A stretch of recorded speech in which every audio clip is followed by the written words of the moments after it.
Lily's going to interview next our co-founder and VP of Business Development at SoFi Social Finance, Dan Macklin.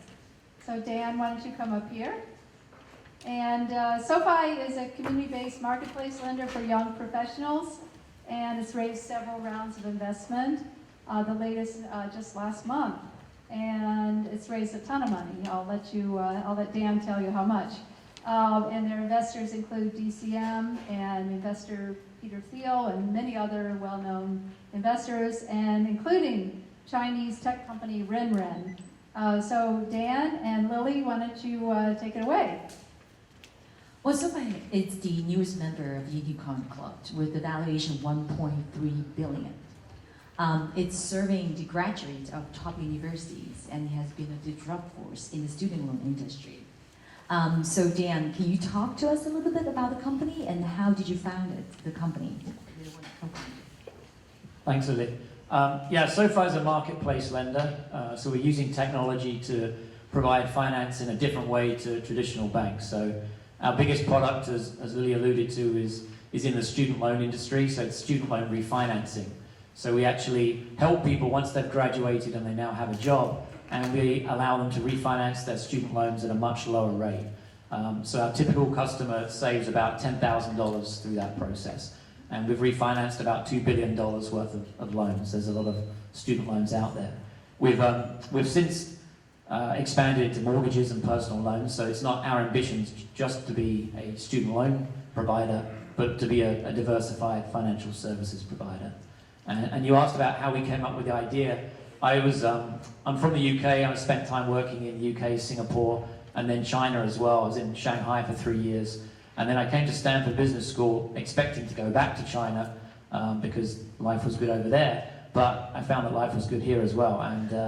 And we had an idea that we didn't understand why people were paying 6.8 and 7.9% for their student loans. And these were people at Stanford, which is obviously a great school. And then we dug into it and realized that there was no refinancing market. So anyone here who has a mortgage probably every couple of years looks to refinance and make sure you're getting the lowest rate. There are people out there paying the same interest on student loans for 10, 20 years. And they're a very different person to the person that took that debt 10 or 20 years ago. So we give them that opportunity to reduce that rate and save a lot of cash. Well, I personally really like the model that SoFi has. It's very similar to SVB in many ways because we work with a company that has the potential to become great. And it's very similar to you guys that you work with graduate that 2 years early before they become the mainstream powerhouse. So tell us a little bit about what is your, how do you create this community and what is your next plan in terms of products and service? So yeah, it's a really great customer segment because generally our customers are early career professionals. They're 3 to 5 to 7 years out of school, whether that's undergrad or whether that's graduate school. But they're people on an upward trajectory. They're people towards the beginning of their kind of financial lives. There's lots of products that we have in our heads about what we want to be able to offer to them. And as I say, we're now offering mortgages to them. We asked our customers, we said, what other things can we help you with?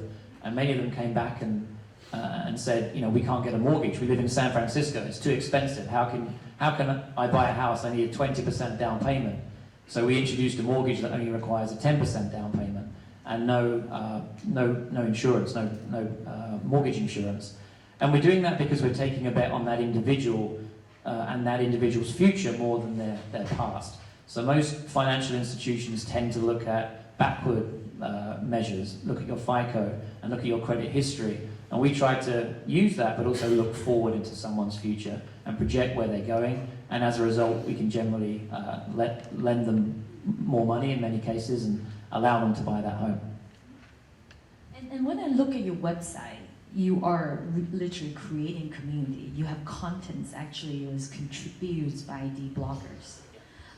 So can you talk a little bit about the other product differentiate you guys from the other like Lending Club and non-deck? So yeah, when we started the company, the pure vision of the company was to allow alumni from schools to invest their money and then to give that money in the form of loans to folks who needed it.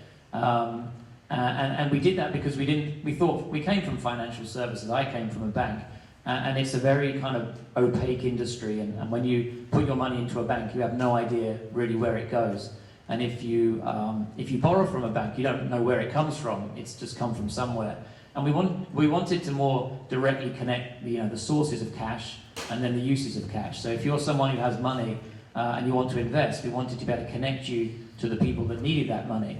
So we do that through the SoFi community, and maybe the best way to explain how that really works is if you're a borrower, if you borrow from SoFi and you happen to lose your job, and unfortunately many people do, then we have a community of people, those investors among others, who help you then to find a new job.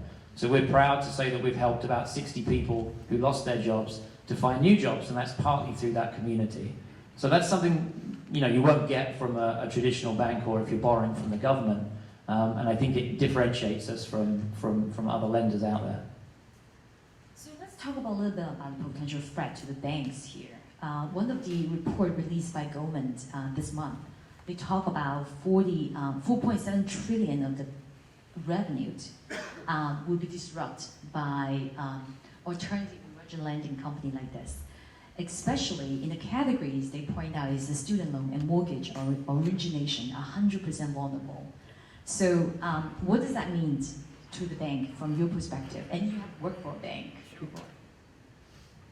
So I think finance and banking in general is a fairly unloved industry. So there's been lots of studies recently that show, particularly among the millennial generation, there was something that came out recently that said that people would rather go to the dentist than go and see their bank manager. So especially living around here, and you've got all these cool companies, Apple and Google, and places that people really want to go and work and interact with and buy their products. I think finance has a really tough time, or has had a really tough time.